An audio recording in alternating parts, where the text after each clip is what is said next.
In today's show, where did Damian Lillard, Jerami Grant, and Anfernee Simons rank among the league's best trios? They're up there. Let's get to ranking. Welcome to Locked On Blazers. You are Locked On Trailblazers, your daily Portland Trailblazers podcast. Part of the Locked On Podcast Network, your team every day.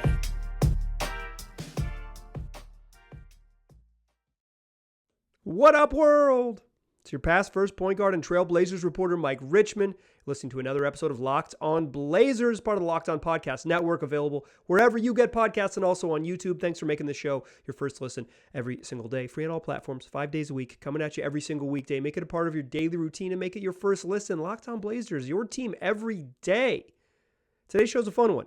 Listener Jesse sent me a question about the best trios in the NBA, wondering where Damian Lillard, Jerami Grant, and Anfernee Simons rank among the best big threes in the league. So I want to spend the first couple segments, first 20 minutes of the show or so, talking about the best trios in the league.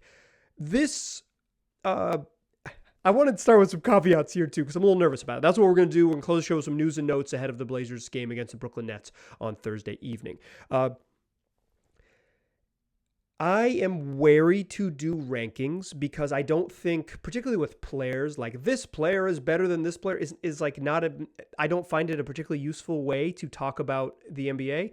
It's just not how basketball works. I don't find it particularly useful. So I'm wary of doing rankings because I'm going to say this team is better than this team. The Blazers are here, this other team's here. And it's going to make me sound like a hater or a homer or whatever it might be. I'm wary of that. I think tiers are better than rankings. So I'll talk about sort of tiers more than rankings. Also, 3 is an arbitrary number. 3 is an arbitrary number. The Blazers have 3 very good players. Damian Lillard is averaging 27.9 points, 6.6 assists, and 4.7 rebounds. Anfernee Simons, 22.3, 3 rebounds, 3.9 assists. And Jerami Grant, who's on an absolute tear, 21.3 points, 4.9 boards, 2.5 assists. Grant shooting 49% from 3. Dame shooting 37.9% from 3. Anfernee Simons 37.6% from 3 on 10 attempts per game. Like, this trio rocks. I didn't think they would be here. I didn't think this would be a useful conversation at this time because I didn't think they'd be that good. And Jerami Grant's probably not going to shoot 50% from 3 for the year. I think it's a safe bet that is 49.3% on 5.5 attempts per game. He's gonna drop a little bit. He's probably not like a better shooter than Steph Curry, but he's been great. And because he's been so great, he's been really good on defense too. And I think Dame and Ant have stepped it up defensively where they're not, most nights, they're not major liabilities. They're competitive on that end. I thought Dame had a really nice play against the Spurs at the end of that game defensively to kind of get the Blazers going where they were going. The team's been better on defense. They deserve credit. This trio deserves, I don't know if they deserve to be ranked. I don't think anyone deserves to be ranked, but they deserve to be considered among some of the best trios in the league. So listener Jesse sent me this question, longtime listener of the program. Shout out to you, Jesse. I've always appreciated your support. Go Qs. I don't even mean that. Go Tar Heels. But if you want to send me a question, lockedonblazerspod@gmail.com is a place to do it. Lockedonblazerspod@gmail.com. I don't always use them for the mailbag. Sometimes I use them for stuff like this because they're just too big of questions or too interesting questions to flesh out in 4 minutes in the mailbag, and they need room to breathe like this one. So I went through every team in the league and I didn't rank all 30 trios, but I made a list of teams that I think are in the conversation, would be in the conversation with health, or I don't know what to do with. And then I want to shout out the Washington Wizards. Let's start with that one, right? Shout out to the Washington Wizards. Kristaps Porzingis, Brad Beal, and Kyle Kuzma is a fun trio. They're not better than the Blazers or close to it. You can't even get the most out of Kyle Kuzma when he's your third best player. You have to make you have to give Kyle Kuzma the ball and let him drive the ship. Yeah, they've been fun. Shout out to the Washington Wizards. So let's talk about the asterisk teams and the I don't know what to do with them type teams. And then we'll move in the second segment, talk about teams that I think are in the combo. You can make the argument that they're better than the Blazers, and a couple teams that I think are slightly ahead as of right now. But as a caveat, I think the Blazers are one of the top trios in the league, regardless if you agree with my rankings. There's a final caveat, and then no more caveats the rest of the shows. Caveat heavy up top. I think Blazers are one of the best trios in the league, and whether you agree with my rankings or don't, the fact that we are having this conversation earnestly in November, it's November 16th as I'm recording this, you're listening to Thursday, November 17th show. I have not watched any of the games that have happened today. They have all of the East Coast games have tipped off by the time I've started this episode, so some things might change. But in any case, having this conversation is a hat tip to the Blazers' excellence regardless. Let's start with some teams I don't know what to do with. My first team is the Clippers. They don't have a trio that's better than the Blazers trio.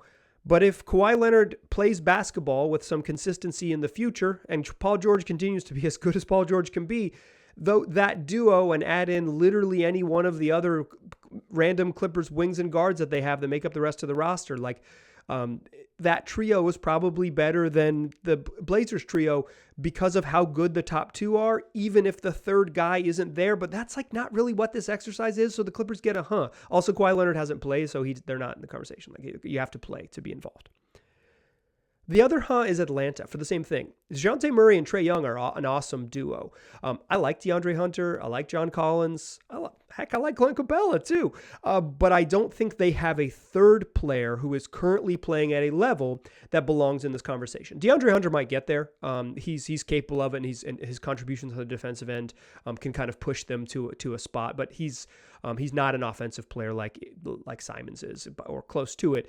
And I think the gap is about equal on either side. I think Ant is enough better than him on offense that it's not a conversation. Offense is more important than defense in the league. Sorry, that's just how it works. Atlanta's duo, though, is excellent. So if they had a guy they had a third guy who was playing well with some consistency, they would be up there. But I think Atlanta is a team with a better big two, but not quite a big three. That's a team for me. And the final team is Dallas. Spencer Dinwiddie, Christian Wood, and Luka Doncic is a trio that you could, I think if you really wanted to argue, and if Nick and Isaac want to do that over at Locked On Blazers, they can hit me up. I would love to come on the show and argue about it. They probably don't want me on there. I think there's somewhat of at least a loud enough case to be made that as well as Spencer Dinwiddie is shooting and as good as Christian Wood has been off the bench offensively, that this trio deserves to be in the conversation among the best trios in the league. But I don't believe that, and I don't think they believe that either. I think what this really is that Luka Doncic is maybe the MVP of the league, and that two dudes who are pretty good next to an MVP probably props up any trio. I think that's the actual truth. But I don't think Dallas is there. So I don't think Dallas is there. I don't think the Clippers are there. I don't think Atlanta is there. Then I got some asterisk teams. Milwaukee has the best trio in the NBA. It's the best trio in the NBA. Chris Middleton, Giannis Antetokounmpo, and Drew Holiday is the best big three in the league. Debate that with your mom. I don't think that's controversial at all. Chris Middleton hasn't played, and Drew Holiday's been hurt recently. You got to play. Milwaukee gets an asterisk because I think they'll get there, but they're not some of this is what we know about a player overall, but a lot of this is just what have you done in the first 15 games? If the answer is nothing because you haven't played, you can't be concluded. Milwaukee gets an asterisk. The other team that gets an asterisk is Memphis. Jaren Jackson Jr. returns, plays his first game. It was coincided with the first game that Desmond Bane missed. If you don't play together, you're not on the list. But I think Ja Morant, Desmond Bane, and Jaren Jackson Jr. in theory is a better trio than the Blazers are sporting, because I think Desmond Bane's been great. Desmond Bane's been as good as Jerami Grant has been. Desmond Bane's probably been better. He's been fantastic. But you got to play. So they get an asterisk. They're not in the conversation. They're a theoretical team that I believe will be better at some point. And if we do this again in April, we'll talk about them. And then finally, Golden State. Steph Curry's been great. If Luka isn't the MVP of the league, it's Steph, but their team's not very good. And I think Giannis is the MVP of the league right now too. But among there's some folks in the conversation. Steph Curry's in the conversation. He's been fantastic. Draymond Green, most of his value is that he's a really good defensive player. He has not been that this year. Last year, Draymond Green, for my money, was the best defensive player in the NBA. He hasn't been that this year. And if he's not that, his lack of offense, he just doesn't get himself in the conversation. The Warriors, I think, will get there. That's why they're getting an asterisk. Wiggins has been fine, and Wiggs, he can vault the Warriors easily into this. Okay, that's the best trio in the league, 3 All-Stars type of thing. But they're not there right now, and they're mostly hanging on because Steph has been brilliant. They're an asterisk team. I think eventually they'll get it together and probably be just straight up better than the Blazers, and it will be, they'll be in another category. But for right now, this 3 asterisk teams: Milwaukee, Memphis, and Golden State. I got 7 teams that I think are in the conversation with the Blazers for the best trio in the NBA. Let's talk about them, because I think you could make a case that the Blazers have an easy top 5 trio in the league. And I'm going to make that case in the second segment. But before we do that, I want to tell you that this show is sponsored by BetterHelp. Listen, there are a lot of ways to get therapy, and one of the easiest and most affordable ways to do that is with BetterHelp. I think the best way to think about therapy is not something that you need as a response to an individual traumatic moment, although it can be very helpful when you have trauma or acute trauma in your life that you are dealing with, whatever that might be. Think of it like maintenance on a motor vehicle. You help your car run better and longer by routine maintenance, taking care of it just before something breaks. Think of your brain the same way. Therapy can help you with you do not need to have a traumatic event. You can just do routine maintenance to take care of yourself, and BetterHelp can be that solution for you. As the world's largest therapy service, BetterHelp has matched 3 million people with professionally licensed and vetted therapists 100% online. Plus, it's affordable. Just fill out a brief questionnaire to match with a therapist. If things aren't clicking, you can easily switch to a new therapist anytime. It couldn't be simpler. No waiting rooms, no traffic, no endless searching for the right therapist. Learn more and save 10% off your first month at betterhelp.com/lockedonnba. That's BetterHelp, HELP.com/lockedonnba. All right. Let's talk about trios. I got 7 teams that I think are in the conversation. A couple are fewer better, but in the conversation with the Blazers as the best trio in the NBA. Portland belongs in this conversation. I think it's fun that we are able to have this conversation in earnest. I'm glad that we are 14 games into the season, and it's let's for real, the Blazers might have the best trio of any team in the league right now. They're number 1 in the West for a reason, right? Like, top-end talent matters. Here are 4 teams that I think you could make an argument are better than Portland, but I am not certain they are. Start in Miami. Jimmy Butler, Bam Adebayo, Tyler Hero. Hero's missed a handful of games, but not any more than Dame. Like, he's played more games than Damian Lillard, so the health thing is not. It's probably not fair. So probably not a fair critique of your man. So really, what you're talking about here is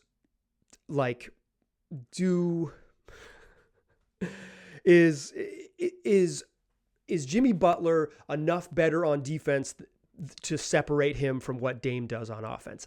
I don't think so. Although Jimmy Butler is a fantastic defensive player, Bam Adebayo probably doesn't always put it together offensively the way he can, but he's a really, really good defensive player. Was a defensive player of the year candidate. And Hero has been not as good as he was last year, but still really good, really comparable numbers to Anfernee Simons. Although Ants maybe had a little more volume than him. I think they're in the conversation.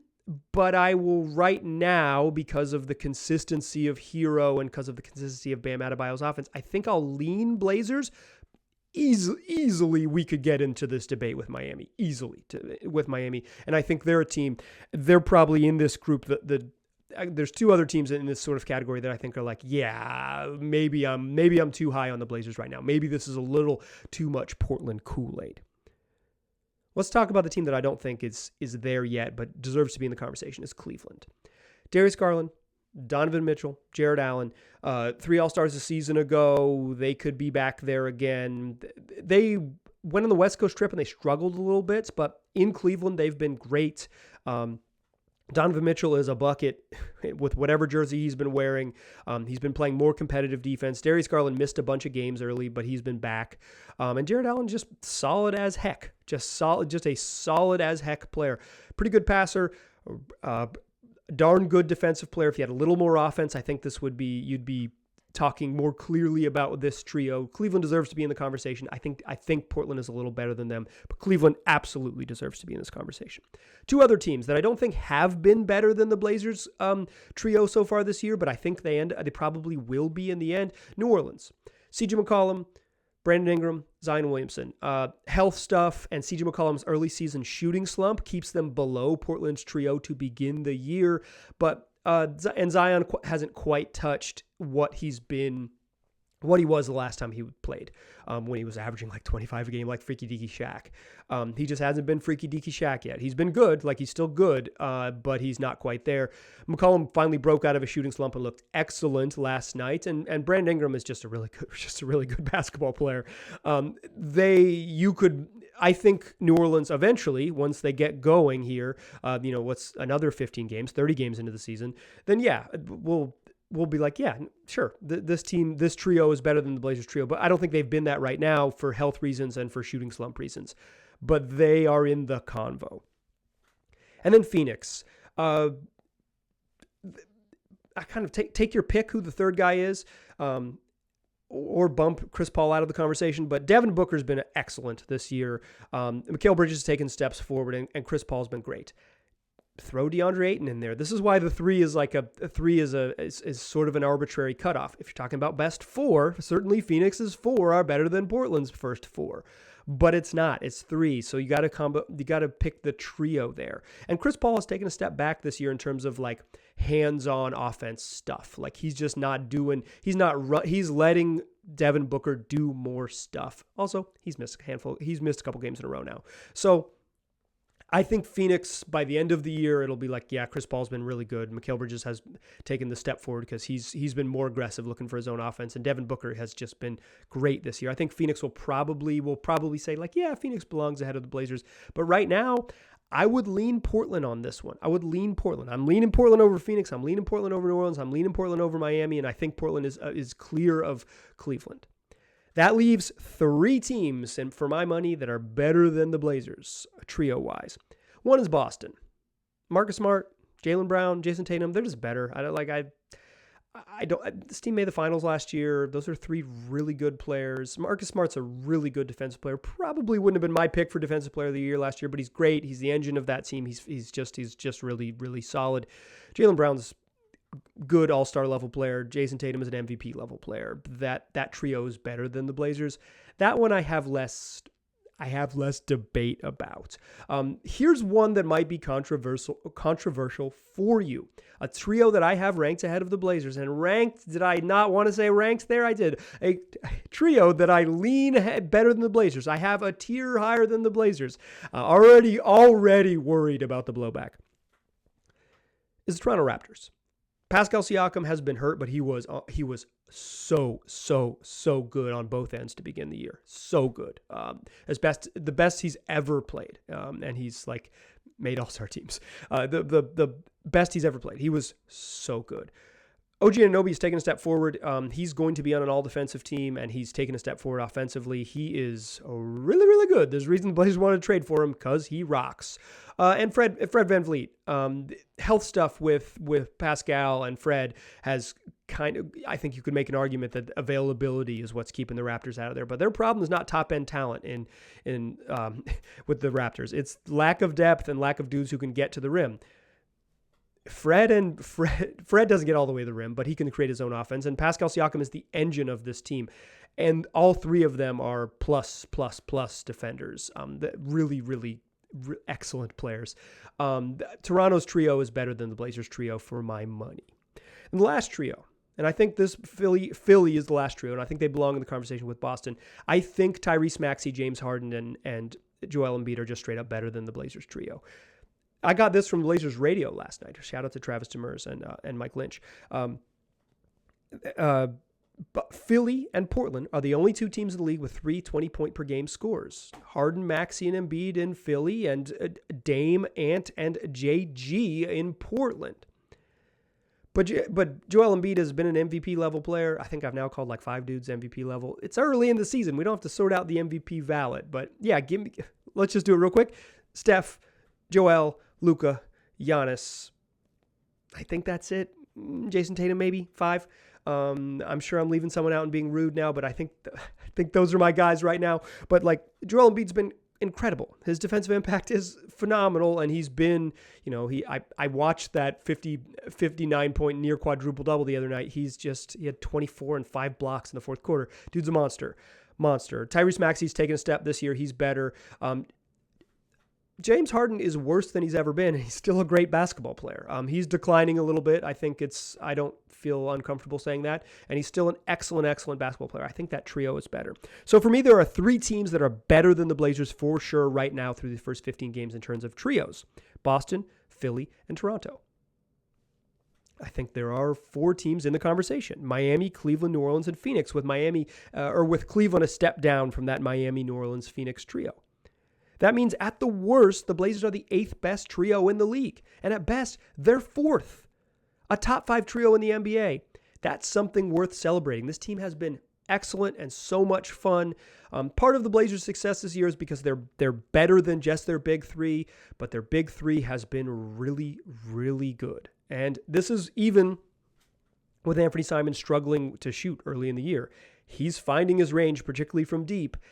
And that means this team is just even more special. All right, to close the show, let's talk a little bit of news and notes. The Blazers play the Brooklyn Nets on Thursday. I want to talk a little bit about that one. Greg Brown is out in the G League. He's played a couple games. I want to talk about what we've seen from GB3. So join me in the third segment, won't you? But before we do that, I want to tell you that this episode is brought to you by Sweat Block. Listen, if perspiration, heavy sweating, or the odor that comes with it is a problem in your life or someone you love, Sweatblock can be a solution for you. It can help fix or at least address those problems quickly. Sweatblock wipes were invented by a doctor and they're guaranteed to work. So you don't have to pay. They call it the Sweatblock Dry Shirt Guarantee. If Sweatblock doesn't keep you dry, you get your money back. If you or someone you love is experiencing embarrassing sweat or odor, try Sweatblock risk-free today. Save 20% with the promo code LOCKEDON at sweatblock.com. Also available on Amazon. Still a pass first point guard. I'm still Mike Richmond, and you are still listening to Locked On Blazers. We did our top trios in the league. The Blazers are pretty convincingly. You can make a simple argument for me. This is a top 5 trio in the league, top 5 big 3 in the league. That's pretty tight. That's pretty tight. There's nothing you can complain about that with. Let's go news and notes to close the show. Blazers have 2 more left on a homestand before heading on the road for 4, and it's Thursday against the Brooklyn Nets as their next game. Portland has released their injury report. And you know who's not on it?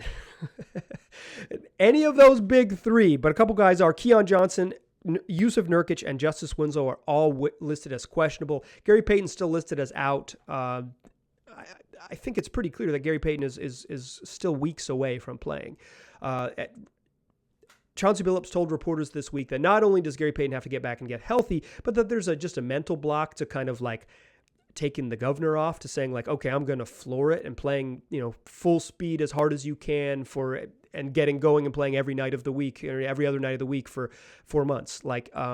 There is not only is he just going to have to get back and get his conditioning level up, but then there is just a mental hurdle for him to kind of get there. And I think that's part of the calculation with why I think GP is, at least a week away from playing. I'm just reading the tea leaves. I had heard that he wasn't doing much when Travis Demers was on this program. He said that, maybe GP gets in a little bit of stuff on the court. And Travis is, someone who is close to the team, sits in on practices and things like that. So he's a little bit closer to the team, certainly, than I am. They don't let me behind those doors. I think he's I don't think it's a day-to-day thing with GP. I think we're still maybe weeks away from him returning. I would look for post-Thanksgiving if I just had to guess, reading the tea leaves and kind of hearing the whispers within the team. But Keon Johnson, Jusuf Nurkic, and Justise Winslow all listed as questionable. Keon Johnson, who's missed the last 4 games with a left hip injury. Keon wasn't on the injury report prior to that Charlotte game last week. The Blazers played the first of a back-to-back Wednesday, Thursday in Charlotte, New Orleans. Keon wasn't on the injury report, and then all of a sudden he is on the injury report, and now he's missed 4 straight games. You want him to be back. When he didn't play, he's missed 5 overall, has not played in the last 5 games, but he was a DNP-CD. That's a did not play coach's decision. You want your depth, you want the availability of Keon, the option of Keon, but I'm not sure as currently constructed that Keon would be part of the rotation, but you always want, more dudes available is just better. But even if healthy, even if he does dress out, I don't think Keon, assuming health and no crazy foul trouble, I don't think Keon's going to play. But nice on a team that could use some help with, guard depth just in case, a nice just in case option. Jusuf Nurkic, who returned and did not look good in his return against the Spurs, missed 4 games and then come with a groin injury and then comes back. And he looks like a dude who hadn't played in a while. And he also kind of had some Nurk problems, natural Nurk problems that Nurk has had. And then just a dude who didn't have his rhythm. He struggled in that game. He was not good. It happens. Whatever. It's one game. Keep it moving. But the notable thing here is that it's no longer listed as a groin injury. It's listed as a left quad contusion. So it's possible that Nurk got hit at some point, got hit on the quad, and is now dealing with that. Now a bruised quad, and not the groin thing, but a new injury for Nurk on the injury report. Justise Winslow is listed as questionable with a non-COVID illness. He's missed the last 2 games with that non-COVID illness. I watched Justise Winslow warm up prior to the game against the Spurs, and he was going through a pretty heavy warm-up to the point where I thought he has to play because this is like a real warm-up. And now my read on it that he didn't play was that they were getting him through a real warm-up specifically because he was not going to play, and they wanted him to keep his wins, get a workout in. But he wasn't, just not available to play 25 NBA minutes. Very different playing 25 NBA minutes than getting a sweat in for 15 with no defense or whatever. Very different. I would, based on what I saw him do in warm-ups, I would assume that Justise Winslow will be available. He'll be useful. The Blazers in the past have used him to guard Kevin Durant. I think he'll at least get a crack at it along with Jerami Grant and maybe a little Josh Hart. So, they'll send a lot of bodies at him. He's a good basketball player. So that's your injury report for the Blazers. Maybe we should have, since you guys seem to hate it so much, another 90s pop star sponsor the injury report when I do that in the future. Just kidding, I won't subject you to that. Kyrie Irving will not play for the Nets. I might. I'm not kidding. I might. Who knows? Shout out to Alanis Morissette. Shout out to Natalie Imbruglia. Shout out to any number of female pop stars from the 90s that I could choose from. Kyrie Irving will not play for the Nets. He is still out, team suspension. According to Adrian Wojnarowski, Kyrie could return Sunday against the Memphis Grizzlies. TJ Warren is also out for the Nets. He's missed a big chunk of time. He's had trouble staying healthy over the years. Ben Simmons has been coming off the bench, so he's not on the injury report. Expect backup center Ben Simmons to play for the Nets, along with Kevin Durant, who today, if you haven't read it, did 2 different sit-down interviews with ESPN or Anscape's Mark Spears and also Bleacher Report's Chris Haynes, where Kevin Durant unplugged, just kind of aired his grievances, the kind of thing that you applaud someone for being honest, but also kind of do one of those confused faces like, is this a thing you should do to your coworkers in the middle of the season? But from a media standpoint, when a dude is honest with the press, I'm not going to criticize him. Thanks for the honesty. Nets are in the middle of, or at the end, of a 4-game roadie. They beat the Clippers to begin this road trip when Seth Curry got busy, and then they lost to the Lakers and they lost to the Kings on Tuesday evening when they gave up 153 to the Kings.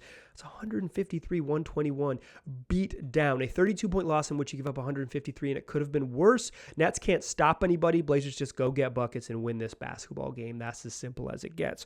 The other news and notes you need to know is that another injury front. I didn't mention this on the podcast just because of the timing it came out. Shaedon Sharpe has a fractured pinky finger, and he's playing through it and no longer listed on the injury report. I saw him in the locker room. He's wearing a tiny little taped brace thing on the tip of his pinky finger. He had 10 points in the first quarter and 13 in the first half. if the Blazers aren't listing him on the injury report, I'm not going to consider him injured. But I hadn't mentioned that on the podcast. I'm like a week late to rookie breaks finger because they announced a broken finger. They announced him as questionable, and then he played. So it was kind of non-news. And he played on a Saturday, and the timing way it worked, I just didn't mention it. But sorry for not getting you that. This is like a place where you should come get your Blazers news, and I missed that. Speaking of Blazers news, Greg Brown III is in the G League. The Blazers assigned Greg Brown to what was formerly known as the Agua Caliente Clippers, the Hot Water Clippers. Now they're the Ontario Clippers. For my money, a worse name change.